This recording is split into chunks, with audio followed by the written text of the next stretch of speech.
Hello guys, வாங்க இப்போ மல்லி சீரியல் ப்ரோமோவை பற்றி பார்க்கலாம். இப்போ தான் ஃபர்ஸ்ட் டைம் என் சேனலில் பார்க்குறதா இருந்தால் சப்ஸ்கிரைப் பண்ணிக்கோங்க. விஜய் சார், மல்லி மேடம், மனோகர் சார், வெண்பா குட்டி எல்லாமே சேர்ந்து சாப்பிட்டுக்கிட்டு இருக்காங்க.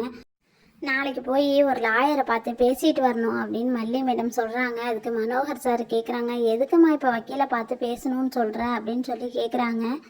அதுக்கு மல்லி மேடம் சொல்கிறாங்க, ரேணுகா அக்கா விஷயமா தான் பேசணும் அப்படின்னு சொல்கிறாங்க. எதுக்கு மல்லி இப்போ தேவையில்லாமல் அப்படின்னு சொல்லும்போது மல்லி மேடம் சொல்கிறாங்க, ஆளுக்காலு ஒன்று சொல்லிட்டு இருக்காதீங்க, லாயர் பார்த்து பேசினா தான் இதுக்கு கரெக்டான தீர்வு கிடைக்கும் அப்படின்னு மல்லி மேடம் சொல்கிறாங்க.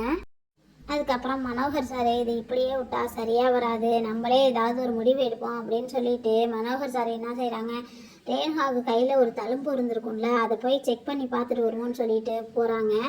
ரேணுகா உட்காந்து சாப்பிட்டுட்டு இருக்காங்க. அந்த நேரத்தில் ரேணுகா உன் கையை காட்டு அப்படின்னு சொல்கிறாங்க. நான் எப்படி கையை நீட்டிருக்கணும் அது மாதிரி நீனும் கையை நீட்டி பார்ப்போம் அப்படின்னு சொல்கிறாங்க. அவங்களும் கையை நீட்டுறாங்க. கையை பிடிச்சி பார்க்குறாங்க, கையில் தழும்பு இல்லை.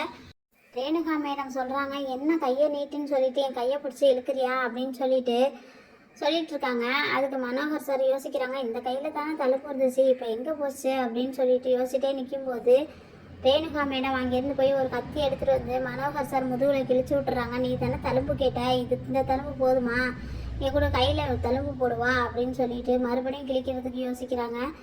மனோகர் சார் பயந்துக்கிட்டு ஓடிடுறாங்க.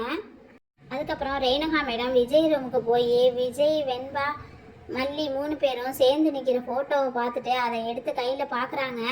அதுக்குள்ளே வெண்பா குட்டி ரூமுக்கு வந்துடுறாங்க. பயத்தில் ஃபோட்டோவை கீழே போட்டு உடச்சிடுறாங்க. வெண்பா முறைக்கிறாங்க. அதுக்கப்புறம் என்ன நடந்திருக்குங்கிறத அடுத்து வரப்போகிற கதையில் பார்க்கலாம். தேங்க்யூ.